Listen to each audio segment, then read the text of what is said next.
अरे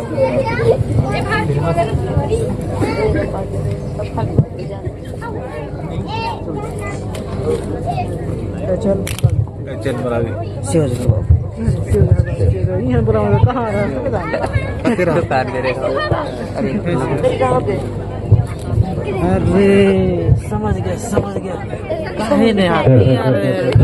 hello hello क्या यार कहा था तो ना मिला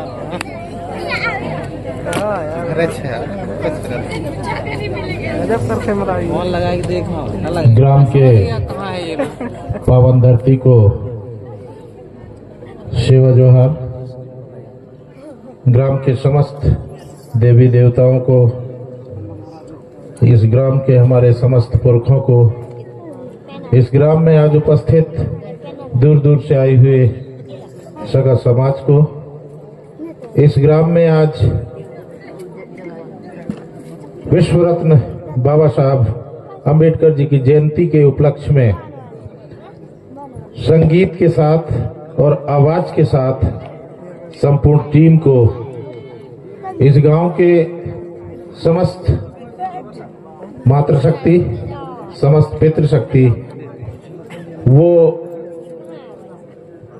नवयुवा जिन्होंने विगत कुछ वर्षों से ये जो जुनून उनमें छाया है, उस जज्बे को उनको सलाम, उस जज्बे को प्रोत्साहन मेरी इस वाणी से, और नई जोश के साथ इसी तरह से वो आगे बढ़े।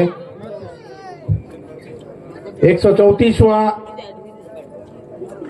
जयंती बाबा साहब भीमराव अंबेडकर जी का आज हम इस गांव में द्वितीय अवसर पर इस जन्म जयंती को मनाने जा रहे हैं।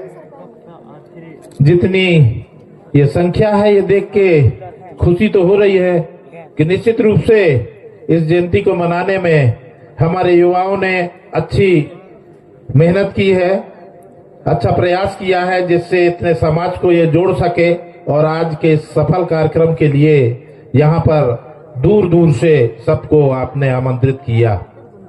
और इसी क्रम में इस गांव के माटी का लाल होने के नाते मेरी भी जिम्मेदारी कि मैं भी इस कार्यक्रम में शामिल हूं और अपनी वाणी से, अपने सहयोग से इस कार्यक्रम को सफल बनाऊं। अभी आदरणीय प्रेम साय जी भाई साहब ने बहुत विस्तृत जानकारी दी, फिर भी मैं एक दो छोटे छोटे विचारों के साथ में अपनी बात को रखूंगा, क्योंकि रात्रि बहुत हो चुकी है, समय कम है। एक बार क्या होता है, स्कूल में बच्चे पढ़ रहे होते हैं, वहां पर भीमराव अंबेडकर भी पढ़ रहे होते हैं उसी स्कूल में। वहां पर एक पानी का मटका रखा हुआ था, लेकिन उस मटके से भीमराव अंबेडकर को पानी नहीं पीने दिया जा रहा था। शिक्षक को लगा कि इसकी परीक्षा अंबेडकर की ली जाए।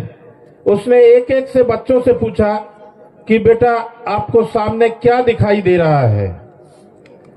तो एक एक बच्चा से पूछा गया तो हर बच्चा उठ के ये कहता था, किसी को पेड़ दिखता था, किसी को कुआं दिख रहा था, किसी को तालाब दिख रहा था, किसी को सूरज दिख रहा था, दिन का समय था, कोई जा रहा था, वो बता रहा था कि ये दिख रहा है। लेकिन अंत में गुरुजी ने भीमराव से पूछा कि भीमराव तुम बताओ कि तुमको क्या दिखाई दे रहा है। तो भीमराव ने कहा, गुरुजी मुझे वो दिखाई दे रहा है जिसको मैं छू भी नहीं सकता। सब लोग चकित रह गए कि ऐसी क्या चीज है जिसको भीमराव बोल रहा है, जिसको मैं छू भी नहीं सकता, लेकिन रखा पास में है। अर्थात भीमराव का इशारा सीधा था कि वह जो मटका जिसमें पानी भरा था, उसका ध्यान उस पे था कि जब इस मटके का पानी मैं नहीं छू सकता, मैं नहीं पी पाता और मेरा समाज का आदमी नहीं पी पाएगा, तब इस स्कूल में कैसे पढ़ पाएगा। तो आगे चल के वही भीमराव इसी छूत अछूत और सामाजिक समरसता की बात करके और हमारे संविधान में इन बातों को लिखा जिसके कारण आज हम एक साथ बैठ के यहाँ बैठे हैं, एक साथ बैठ के खाना खाते हैं, एक ही कुआं का पानी पीते हैं, एक ही नल का पानी पीते हैं। यह जो समय था कितना कठिन समय रहा होगा। दूसरा एक और वाक्य उनका कि किसी ने उनसे पूछा कि भीमराव आप अकेले जो है इतना संघर्ष कर रहे हो और आपके साथी या समाज के लोग जो हैं वो इस पर साथ नहीं दे रहे हैं। उसने कहा लोगों को कि आप इनको अभी जगाने का कोशिश मत करो, ये समाज अभी सो रहा है, जिस दिन ये जाग जाएगा उस दिन तुम नहीं सो पाओगे। तो इस तरह से कुछ इनकी बातें हैं जीवन की, बहुत सारी चर्चाएं हैं इनके जीवन की।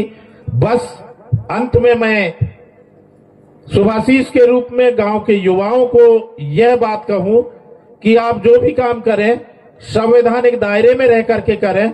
आने वाला वक्त हमारा बहुत चुनौती भरा वक्त आने वाला है।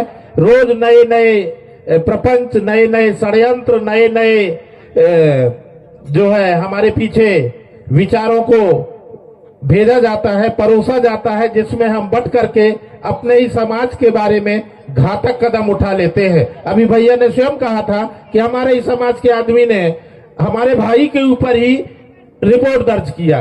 ठीक इस तरह से हम लोग भी कई जगह परेशान होते हैं तो लोग छिप करके थोड़ा थोड़ा काम करते हैं। आज भी रात में आने का कुछ एक कारण यही भी होते हैं कि हम लोग इस तरह से आया के समाज में हमारी बातों को रख सकते हैं। बहुत सारी बातें होती हैं, फिर कभी करेंगे। आज चूंकि हम जन्म जयंती मना रहे हैं और हमारे बीच में पूरी टीम है, आप सबको ढेर सारी शुभकामनाएं। आयोजकों को बहुत बहुत बधाई। यह बधाई इस बात के लिए कि आज पहली बार, एक बार ताली बजवाऊंगा मैं, है ना, जोर से ताली।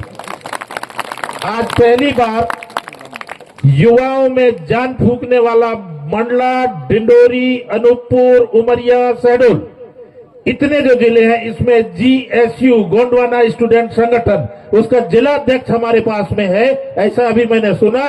तो यह निश्चित रूप से ताली इनके लिए बनती है।